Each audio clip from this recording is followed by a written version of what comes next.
ஆண்டவர் இயேசுவில் எனக்கு பிரியமானவர்களே, இன்றைய நாள் இறைவார்த்தை பகுதியானது மிக முக்கியமானது. ஏனெனில் இதே தவக்காலத்தில் மீண்டுமா இந்த பகுதி நமக்கு தியானிக்க கொடுக்கப்பட்டிருக்கிறது. ஊதாரி மைந்தன். இங்கு பார்க்கிறோம், இயேசுவை பரிசேயர்கள் குற்றப்படுத்துகிறார்கள். ஏன்? இந்த இயேசுவை சுற்றி எப்பொழுதுமே பாவிகளும் வரி தண்டுபவர்களும் இருக்கிறார்கள். ஒருவேளை இவர் பாவிகளுக்கும் வரி தண்டுபவர்களுக்கு நண்பனா இருக்கக்கூடுமோன்னு சொல்லி அந்த பாவத்தை அங்கீகரிக்கிறாரான்னு சொல்லி ஒரு குற்றச்சாட்டை எழுப்புகிறார்கள். அந்த பரிசேய மனநிலைக்கு இயேசு கொடுக்கிற பதில்தான் இன்றைய நாளினுடைய இறைவார்த்தை பகுதியும் தியானவுமாய் அமைகிறது. அவர் ஊதாரி மைந்தனை கொடுக்கிறார். 2 பிள்ளைகள். முதல் மகனை இயேசுவை குற்றப்படுத்திய பரிசேயர்களாய் பாருங்கள். 2வது மகனை இயேசுவை அணுகி வந்திருக்கிற அந்த வரி தண்டுபவர்களாய் பாவிகளாய் பாருங்களேன். தந்தை, வானக தந்தை, இந்த பாவி என்ன செய்யறாங்க? எனக்குரியதை கொடுன்னு சொல்லி தந்தையிடத்திலிருந்து பிரிந்து செல்கிறார். முதலில் பார்க்கிறோம், பிரிந்து செல்கிறார்கள். எவ்வளவு தூரம் போறாங்க? தொலைதூரத்திற்கு, கடவுளை விட்டு வெகு தொலைவிற்கு இந்த பாவிகள் ஒரு காலத்தில் போறாங்க. எதை சார்ந்து? உலகம் சார்ந்து. அந்த மகன் பணத்தை, செல்வத்தை சார்ந்து சென்றது போல இந்த பாவிகள் எல்லாம் ஒரு காலத்தில் உலகத்தின் பின்னால் இருக்கிறார்கள்.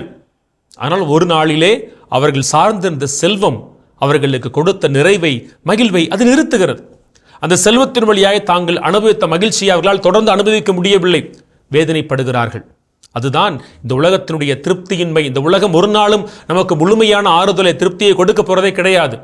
அந்த மகன் என்ன செய்கிறான்? தொலைதூரத்தில் இருக்கிற பொழுது அவன் அறிவு தெளிவை பெறுகிறான். அந்த அறிவு தெளிவை பெறுவதன் என்ன? அவன் தான் இழந்ததை உணர்கிறான்.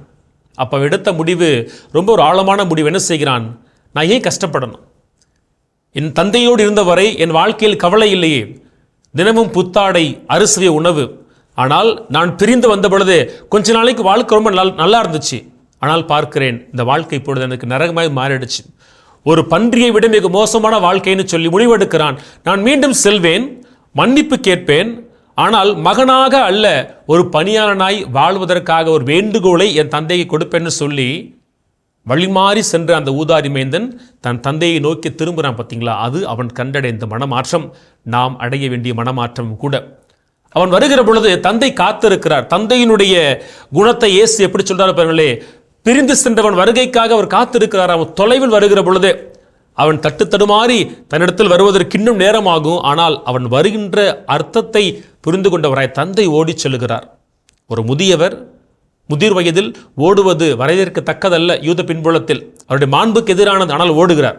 தன் மகனை நோக்கி தந்தை ஓடுகிறார். ஓட்டப்பந்தயத்தில் ஓடுகிற ஒரு வீரனைப் போல தந்தை ஓடுகிறார். பாருங்கள், சென்ற உடனேயே தன் மகன் சொல்வதற்கு இருந்த வார்த்தைகளை கூட அவர் கேட்க அவருக்கு நேரமில்லை. அவனை ஆறு தழுவுகிறார், முத்தமிடுகிறார்.